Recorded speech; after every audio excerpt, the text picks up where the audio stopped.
conducteurs totalement à l'aise au volant de leur voiture. Page inter de cette édition. Voilà Hugo Chavez quand il s'agit de parler en public. Ses déclarations ont fait le tour du monde. Voilà, ici se referme ce journal.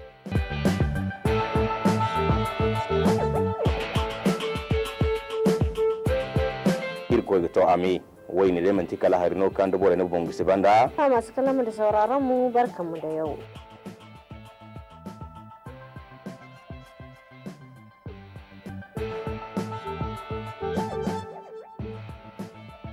Cette grande édition d'information. Monsieur, dame, bonsoir. Merci d'avoir choisi la télévision Dunia pour vous.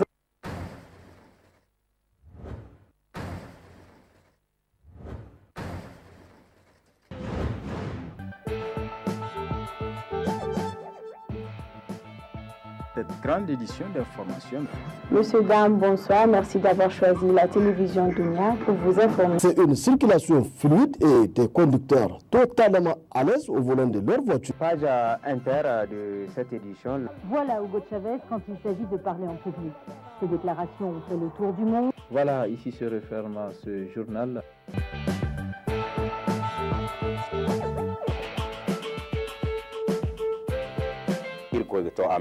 Wayne da manti kala harino kan dubo na bongo se banda masu kallon da sauraron mu barkanmu da yau.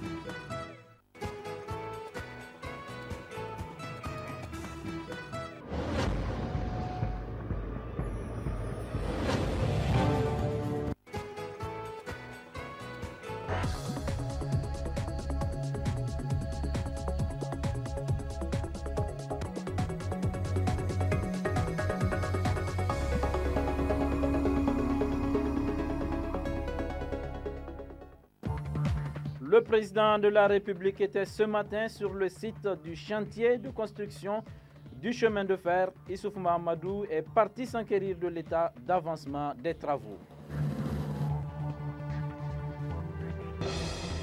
Ouverture ce matin au Palais des Congrès de la 21e réunion de la commission technique plénière du groupe intergouvernemental d'action contre le blanchiment d'argent en Afrique de l'Ouest. Détail dans ce journal. Mesdames et messieurs, bonsoir et merci de suivre ce journal. Le président de la République, Issoufou Mahamadou, était donc ce matin sur le site du chantier de construction du chemin de fer. Objectif constater l'état d'avancement des travaux. Seyni Mekido Jibril pour le compte-rendu. C'est pour s'enquérir de l'état d'avancement des travaux de construction de la voie ferrée Niamey-Parakou que le président de la République, Issoufou Mahamadou, accompagné de ses proches collaborateurs, se sont rendus sur le chantier de construction. Sur place, le président de la République a trouvé une équipe dynamique qui travaille d'arrache-pied pour réaliser ce projet combien important pour l'économie nigérienne. Pour l'heure, les travaux évoluent à 200 mètres rails par jour afin de ne pas gêner la circulation routière de la ville. Cependant, ces mêmes travaux évolueront à 1 km rail par jour au sortir de la ville de Niamey, a expliqué le responsable de l'entreprise Bolloré chargé de l'exécution des travaux. Actuellement, on est sur le terre-plein central de la RN1 dans Niamey. On est en train de réaliser la pose de la voie dans le terre-plein central. On a déjà réalisé depuis dimanche dernier, date à laquelle on a démarré les travaux, 350 mètres d'alignement de rails et de traverses. Ce chantier va progresser jusqu'au péage à la sortie de Niamey. En parallèle de ça, dès qu'on va avoir un tronçon suffisamment long, on va commencer à ballaster les voies et à régler finement les rails. La voie ferrée arrivera à Dosso le 18 décembre. De cette année? De cette année, oui. Okay. Pour l'instant, il n'y a pas de difficulté majeure. Les services de l'État nous aident au quotidien pour surmonter toutes les petites problématiques que l'on peut rencontrer. Aujourd'hui, la vitesse de pose est de l'ordre de 200 mètres par jour. Comme on est en site urbain, il est difficile de mécaniser plus sans gêner la circulation, donc on travaille beaucoup à la main. Dès qu'on sera sorti de Niamey, on va mobiliser plus de moyens mécanisés pour essayer d'atteindre une cadence de pause entre 1 et 2 km par jour. Le président de la République a salué la compétence et l'expertise de l'entreprise Bolloré avant de rassurer la population nigérienne que la promesse de fêter le 56e anniversaire de la République à Dosso par train sera tenue. Je voudrais ici saluer le travail qui est en cours. Je constate que ce travail est effectué avec beaucoup de compétences, avec beaucoup d'expertise. Et ils viennent de vous dire qu'on va avancer en moyenne, comme cela a été annoncé, à la cadence de 1 km par jour. Pour l'instant, en ville, la cadence est plus faible, mais dès qu'on sera en rase campagne, la cadence va s'accroître. En tout cas, la moyenne sera de 1 km de rail par jour. D'ici Dosso, c'est 135 km. Donc, en moyenne, sur 135 jours, on doit pouvoir finir le chantier. Faites le calcul, 135 jours à partir de maintenant. Je pense qu'on sera largement avant le 18 décembre. Et par conséquent, j'ai l'espoir que la promesse qui est faite, qu'on puisse se rendre à Dosso le 18 décembre en train pour fêter le 56e anniversaire de la République, cette promesse sera tenue. Exécutée à hauteur de 786 milliards de francs CFA, la voie ferrée témoigne de la volonté du chef de l'État à faire renaître le pays. Cérémonie d'ouverture ce matin au Palais des Congrès de la 21e réunion de la Commission technique plénière du groupe intergouvernemental d'action contre le blanchiment d'argent en Afrique de l'Ouest, GIABA. C'est le ministre de la Justice, garde des Sceaux, qui a présidé la cérémonie en présence de certains membres du gouvernement et de plusieurs autres invités. Les images. Les présentes assises marquent l'ouverture de la 21e réunion technique plénière du groupe intergouvernemental d'action contre le blanchiment d'argent en Afrique de l'Ouest, GIABA. C'est d'abord la correspondante nationale du GIABA et présidente de la CENTIF du Niger qui a souhaité la bienvenue à l'assistance avant de revenir sur la cellule mise en place par le gouvernement nigérien dans le cadre de la lutte contre le blanchiment de capitaux. La CENTIF, qui est la cellule nationale de traitement des informations financières, placée sous l'autorité du ministre en charge des Finances, elle est chargée de recueillir, de traiter et d'analyser les renseignements sur les circuits du blanchiment de capitaux et de financement du terrorisme provenant des professions assujetties. Faisant suite également aux recommandations du comité ministériel ad hoc du GIABA, notre pays a mis en place un comité national de coordination des actions relatives à la lutte contre le blanchiment de capitaux et le financement du terrorisme, CNCA-LBC-FT. Ensuite, la nouvelle direction du GIABA a été présentée avec comme directeur général Adama Koulibaly qui, en prenant la parole, a fait une brève aperçu de la mission du GIABA. 2006-2014, 8 années que le GIABA conduit avec engagement, détermination et dévouement cette noble et double mission de lutte contre le blanchiment des capitaux et le financement du terrorisme, en abrégé LBC-FT, fruit de la haute clairvoyance de nos chefs d'État et de gouvernement et dont les résultats déjà obtenus par le GIABA sont assez significatifs pour être notés à grands traits. Nous pouvons affirmer à ce titre qu'au niveau de notre communauté, l'assise juridique et institutionnelle en matière de LBC-FT est aujourd'hui une réalité. De même, initialement organisme régional de style GAFI, le GIABA est aujourd'hui un membre associé du GAFI, bénéficiant à ce titre des mêmes privilèges et des mêmes droits que les membres fondateurs. Les 16 États membres du GIABA sont dotés de cellules de renseignement financier opérationnelles à des degrés divers. S'en est suivi les allocutions des représentants du ministre de l'Intérieur et de celui du ministre des Finances du Niger qui ont tour à tour remercié le JIABA pour le choix porté sur le Niger pour abriter la présente cérémonie.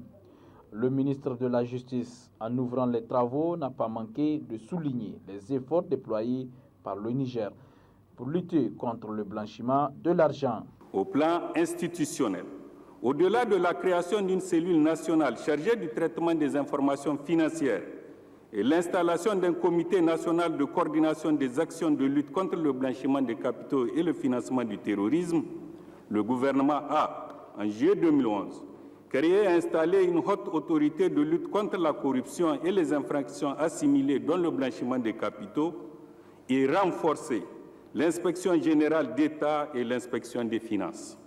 En outre, un pôle judiciaire antiterroriste a été mis en place au sein du tribunal de grande instance hors classe de Niamey et la cour d'appel de Niamey pour une répression efficace des délits et crimes liés au terrorisme et une protection appropriée des victimes, des témoins ainsi que de toutes les personnes impliquées dans la constatation et la répression de ces infractions terroristes. Toujours dans la recherche de l'efficacité dans le volet qui nous réunit aujourd'hui, le gouvernement a adopté au cours de cette année le projet de loi instituant un pôle judiciaire économique et financier. L'adoption de ce acte permettra, sans nul doute, un meilleur traitement judiciaire des dossiers de blanchiment de capitaux par des juges spécialisés en la matière. Ces assises vont permettre non seulement aux pays de l'Afrique de l'Ouest de renforcer mutuellement leurs efforts dans la lutte contre la criminalité transnationale organisée, mais également de relever les défis pour améliorer la lutte commune contre le blanchiment de capitaux et le financement du terrorisme au grand bonheur des populations ouest-africaines. En prélude à la célébration de la Journée nationale de la femme, le ministère de la Population, de la Promotion de la femme et de la Protection de l'enfant a initié ce matin une rencontre d'échange avec les femmes entrepreneurs. Objectif, dégager les problèmes rencontrés et proposer des solutions pour promouvoir l'entrepreneuriat féminin au Niger. Mariama Soumana et Idrissa Mahaman. Échanger avec les femmes entrepreneurs afin d'identifier les difficultés auxquelles elles sont confrontées et éventuellement dégager des pistes de solutions. Voilà, entre autres, les objectifs assignés à cette rencontre initiée par le ministère de la Population, de la Promotion de la femme et de la Protection de l'enfant avec les femmes entrepreneurs venues des 8 régions du pays. Une rencontre placée sous le thème entrepreneuriat féminin, un pilier pour la promotion du leadership féminin et qui s'inscrit dans le cadre des activités commémoratives de la Journée nationale de la femme. L'objectif principal de cette rencontre, c'est d'amener les femmes à échanger sur leur expérience personnelle, leur expérience aussi d'entrepreneuriat, pour que celles qui sont en train de débuter ou bien celles qui ont l'ambition de créer une entreprise, qu'elles sachent à quoi s'attendre, essentiellement comme difficulté à surmonter, mais aussi comme tout ce qui concerne les autorisations administratives et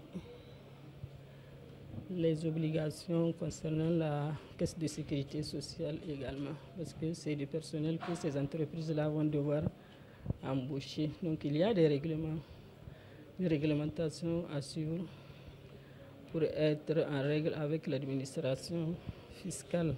Les femmes constituent plus de la moitié de la population nigérienne. C'est pourquoi cette rencontre d'échange est d'une importance capitale au vu du rôle combien important que joue la femme dans l'économie du pays.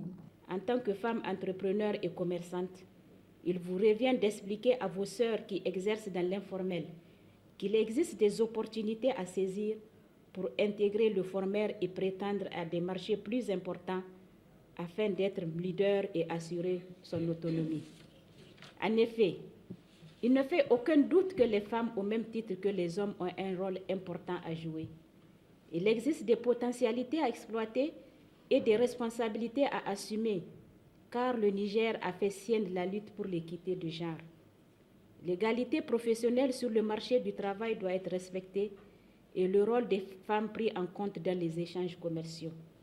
Comme vous le savez, le combat des femmes est de divers ordres, à savoir politique, social et économique. Vous devrez donc vous armer de courage et de détermination pour gagner ce combat. Et c'est cela l'émergence du leadership féminin. Une journée durant, ces femmes entrepreneurs vont échanger leur expérience, déceler les difficultés et proposer des solutions pour l'émergence de l'entrepreneuriat féminin. De ces échanges sortiront également des recommandations dans le but de promouvoir l'entrepreneuriat féminin au Niger. Une délégation de l'Association nigérienne des professionnels du tourisme et de l'hôtellerie était à Difa en début de semaine. L'objectif était de rencontrer les professionnels de la dite localité sur les questions relatives à la profession ainsi qu'à la situation des infrastructures touristiques et hôtelières. Moussa Adamou Garba. C'est DIFA qui a constitué la 8e et dernière étape de cette mission de travail de l'Association nigérienne des professionnels du tourisme et de l'hôtellerie. À travers cette visite, il s'agit pour l'ANPTH de redynamiser le secteur du tourisme et de l'hôtellerie qui sont plongés depuis quelque temps dans une léthargie. Par la même occasion, le président qui accompagne le secrétaire général de la dite association a mis à profit cette mission pour s'inquiéter des conditions de travail des professionnels du tourisme et de l'hôtellerie. Comme dans les autres régions, c'est une profession qui rencontre d'énormes difficultés. Entre autres, la concurrence déloyale et le paiement des taxes et impôts visiblement très élevés.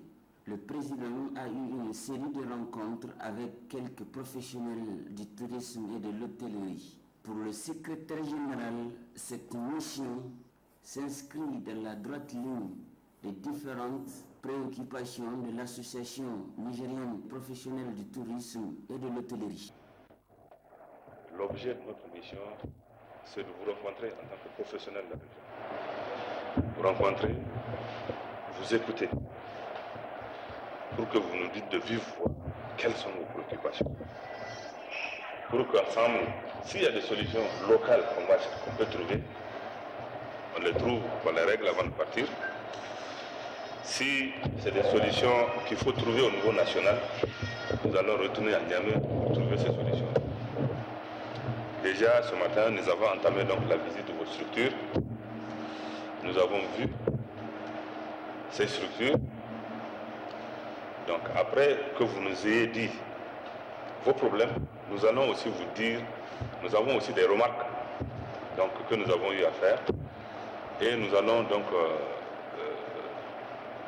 intervenir, n'est-ce pas, pour vous mettre dans la ligne de pouvoir donc améliorer la qualité de vos prestations. Et donc la présente réunion donc, constitue donc une étape dans le processus que nous avons donc, dans le programme que nous avons donc élaboré.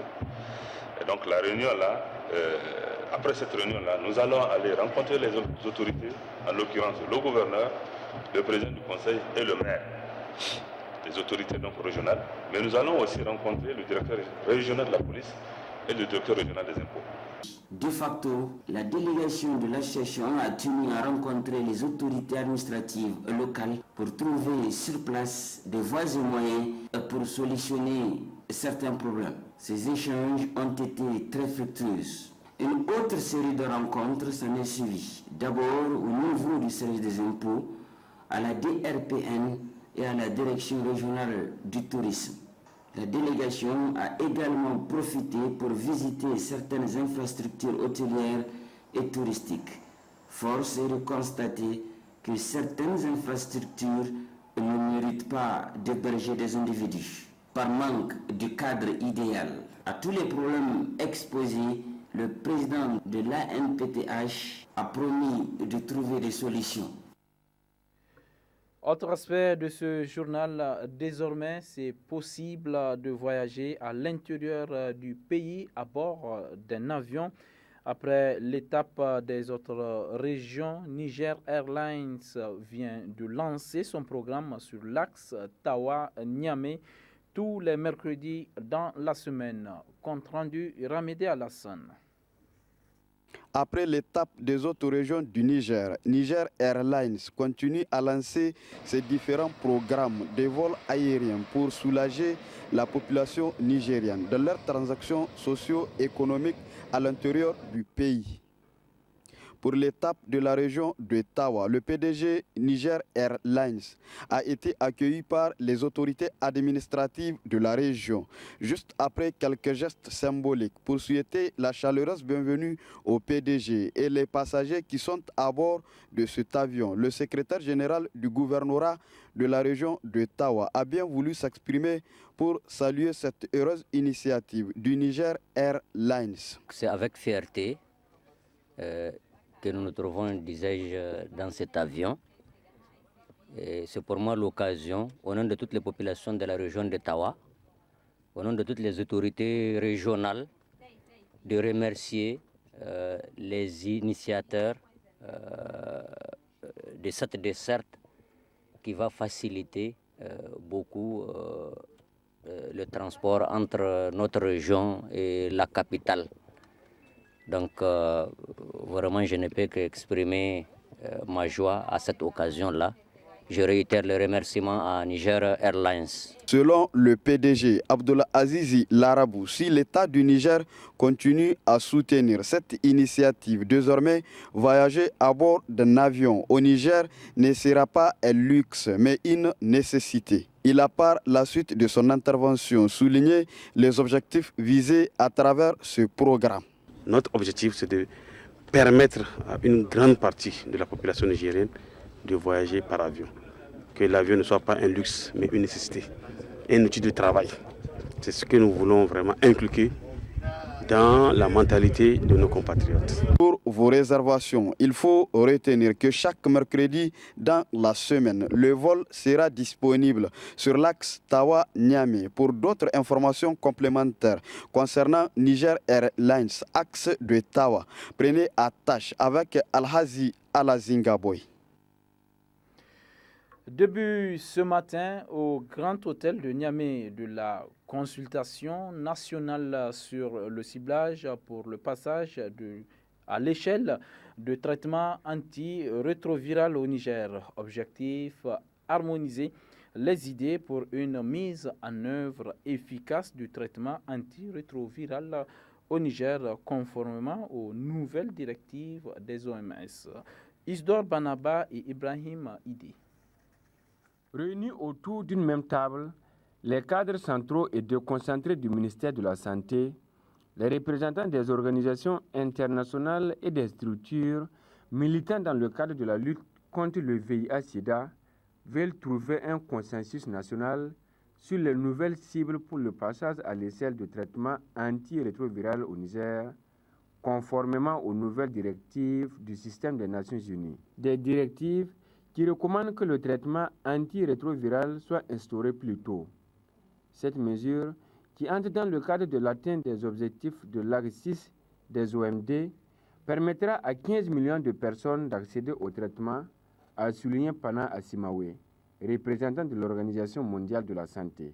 Il poursuivra en relevant que cela permettra d'éviter au moins 3 millions de décès et 3,5 millions de nouvelles infections au VIH-Sida. L'adaptation de ces nouvelles lignes directrices en matière de thérapie antirétrovirale au Niger contribuera à offrir des services de qualité aux personnes vivant avec le VIH-Sida. Le Niger a fait des progrès considérables dans la prise en charge des personnes vivant avec le VIH, avec une extension progressive de la couverture en sites prescripteurs d'ARV et une augmentation significative du nombre de patients suivis. En effet, le nombre de patients sous antirétroviraux est passé de 1261 en 2006 à 12 071 au 31 décembre 2013. En 2002, la séroprévalence était de 0,87%, selon le résultat de l'enquête nationale de la séroprévalence. En 2006, le résultat de l'enquête démographique et de santé à indicateurs multiples révélait un taux de 7,7%. Finalement, en 2012, cette séroprévalence est de 0,4%. Cependant, la couverture des besoins en antirétroviraux demeure encore insuffisante. Elle est de 44,2% pour un objectif fixé par l'OMS à au moins 80% à l'échéance 2015.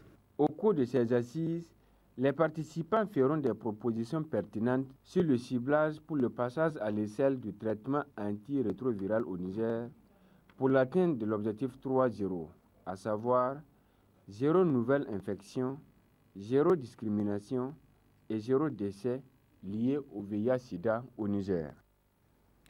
Sur un tout autre plan, les femmes réunies autour de la société civile ont rendu public ce matin à Diado Sékou de Niamey une déclaration. À travers celle-ci, les femmes fustigent l'enlèvement des lycéennes au Nigeria par la secte islamique Boko Haram. La teneur avec Mme Ousmane Fatouma.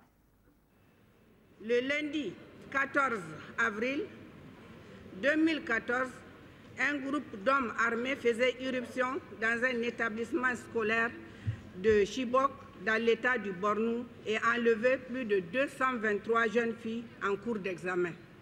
2 semaines plus tard, cet enlèvement a été revendiqué par la secte Boko Haram, qui se réclame obédience islamiste et menace de faire de ces lycéennes des esclaves sexuels, de les vendre ou de les marier par force. Ce mercredi 7 mai 2014, 11 filles ont encore été enlevées. Et au regard de tout ce qui précède, nous, femmes réunies autour des organisations de la société civile, condamnons sans réserve l'enlèvement, la séquestration et le traitement inhumain et dégradant infligé à ces lycéennes par la sinistre et obscurantiste secte Boko Haram. 3. Exigeons de la secte Boko Haram la libération immédiate et sans condition de toutes les filles enlevées et le respect de leur dignité. 3. Dénonçons le silence de la CEDEAO et celui de l'Union africaine sur le drame qui sévit dans le pays frère et ami du Nigeria. 4. Encourageons les forces de défense et de sécurité du Niger engagées dans le combat contre Boko Haram et leur apportons tout notre soutien indéfectible dans l'accomplissement de leur noble mission. 5. Demandons au Conseil de sécurité des Nations Unies de saisir la Cour pénale internationale afin de poursuivre pour crimes contre l'humanité tous les responsables de la secte Boko Haram qui ne sont que des criminels, des individus sans foi ni loi et qui portent atteinte à l'image de la religion musulmane. 6. Interpellons les plus hautes autorités de notre pays à faire preuve de cohésion et de taire les divergences qui ne peuvent que nuire aux intérêts du peuple nigérien afin de faire face efficacement aux menaces sécuritaires auxquelles sont exposées les frontières nationales. 7. Invitons toutes les populations nigériennes, notamment celles situées sur les frontières, à observer plus de vigilance et de dénoncer l'infiltration de ces bandes criminelles qui portent atteinte à la paix sociale. Enfin, nous, femmes de la société civile nigérienne, soutenons les familles de ces jeunes filles et le peuple frère nigérian dans la lutte douloureuse épreuve qu'ils endurent actuellement. La compagnie de téléphonie mobile Move Niger a procédé hier à la remise officielle des lots aux gagnants des jeux Move Crack Foot et Move Mania. C'était à l'agence Mauré de Niamey. D'autres précisions dans ce compte-rendu signé Hima Seb. Récompenser les clients qui se sont inscrits au jeu Crack Foot de Move et Move Mania, c'est l'objectif assigné à cette cérémonie qui a récompensé les heureux gagnants du jeu Move Crack Foot de la période du 23 avril au 4 mai et ceux du jeu Move Mania de la période du 15 avril au 22 avril et du 23 avril au 30 avril. Le chef marketing stratégique de Move Niger a évoqué les règles du jeu et les raisons qui ont poussé Move Niger à les initier. Ce qu'on voudrait, c'est pouvoir récompenser l'ensemble de nos abonnés, particulièrement ceux qui ont montré une certaine fidélité depuis le lancement de la MAC. Bien entendu que dans cette logique, nous nous sommes retrouvés à définir un certain nombre de critères. Donc il s'agit de pouvoir récompenser les abonnés fidèles non seulement, mais qui ont pu atteindre leurs objectifs. Donc vous avez certainement constaté que des objectifs ont été assignés à chaque abonné et chacun peut consulter son objectif. C'est une opération qui se déroule de façon hebdomadaire. Chacun a un objectif pour chaque semaine. Et lorsque vous atteignez l'objectif, vous pouvez être récompensé. Pour les gagnants du jeu Move Crack Foot, qui enregistre chaque jour 3 gagnants, chacun a reçu respectivement un portable plus une recharge de 5 000, une clé Internet plus une recharge de 5 000 et une recharge de 5 000. Les gagnants du jeu Move Mania, quant à eux, sont au nombre de 5, dont les 3 premiers gagnent chacun un portable et les 2 autres gagnent une clé Internet. Les gagnants des 2 super lots du mois sont au nombre de 2, dont le premier gagne un lot composé d'un bon d'achat d'une valeur de 500 000 francs CFA et le deuxième gagne une tablette. Le directeur commercial de Move Niger a saisi cette opportunité pour remercier la clientèle tout en exhortant à faire davantage confiance à Move Niger avant de présenter les nouvelles offres de Move Niger à l'endroit de sa clientèle. Aujourd'hui, il est important que le grand public nigérien retienne que Move a le tarif le plus compétitif du marché. Avec l'offre Move Lokachi, où nous offrons un tarif de 1 franc la seconde vers tous les réseaux du Niger et vers 27 destinations à l'international, nos abonnés aujourd'hui profitent et vraiment de manière optimale de cette aubaine que nous offrons. Parce que c'est une offre qui ne suscite pas une souscription quelconque ou une syntaxe particulière. Il suffit simplement à tout utilisateur du réseau Move de lancer son appel et de bénéficier de ce tarif qui est clair et transparent. Notre programme de fidélisation et de satisfaction de nos abonnés s'étend également sur un programme de récompense que nous avons dénommé Move Mania. Move Mania, c'est un programme qui permet de récompenser chaque semaine un certain nombre d'abonnés par rapport à leur fidélité d'abord, mais aussi par rapport à leur effort de consommation. Et à la fin du mois, il y en a qui ont des super lots.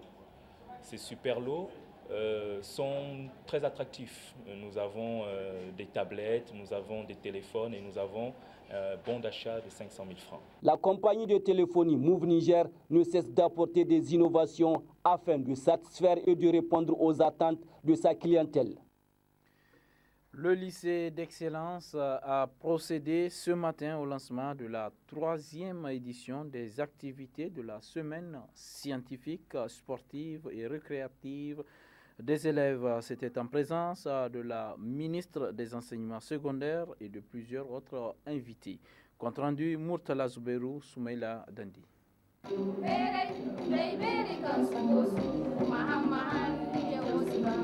Avec pour thème l'énergie au service du développement, cette 3e édition de la semaine scientifique, sportive et récréative de l'élève du lycée d'excellence de Niamey se veut un cadre d'échange, de partage et de renforcement des valeurs socio-culturelles et académiques. Le proviseur de cet établissement prenant la parole a dans son mot introductif souhaité la cordiale bienvenue à la ministre des enseignements secondaires ainsi qu'à tous les invités à cette cérémonie avant de faire une brève présentation du lycée d'excellence. Le lycée d'excellence a été créé le 10 octobre 1996 par arrêté numéro 238/MEN/DEST/DEP. Il est assis provisoirement dans les locaux de l'école des mines, de l'industrie et de la géologie chimique à Niamey. 2 missions essentielles lui sont attribuées. Première mission, il s'agit d'assurer, d'une part, la promotion d'une élite principalement dans le domaine des sciences. La deuxième mission est celle d'assurer les conditions d'épanouissement des capacités physiques, intellectuelles et morales des élèves. Les élèves y accèdent par voie de concours après l'obtention du brevet d'études du premier cycle. Cette année-ci, le lycée d'excellence compte 137 élèves, dont 48 filles. Le président de la coopérative scolaire du lycée d'excellence, pour sa part, a dégagé l'importance de ce thème qu'est l'énergie au service du développement dans un pays comme le Niger. Nul n'ignore l'importance de l'énergie dans un pays comme le Niger, dont le rêve est de se développer sur le plan économique et qui dispose d'importantes potentialités dans ce domaine. Comme ressources, le Niger dispose, entre autres, l'énergie solaire, l'énergie éolienne, le pétrole, l'uranium, etc. La ministre des Enseignements secondaires, dans son discours, a salué les initiateurs car depuis sa création, ce lycée a répondu aux attentes des autorités par la qualité de ses résultats. Elle a aussi souligné que le thème cadre avec les préoccupations des autorités de la 7e République.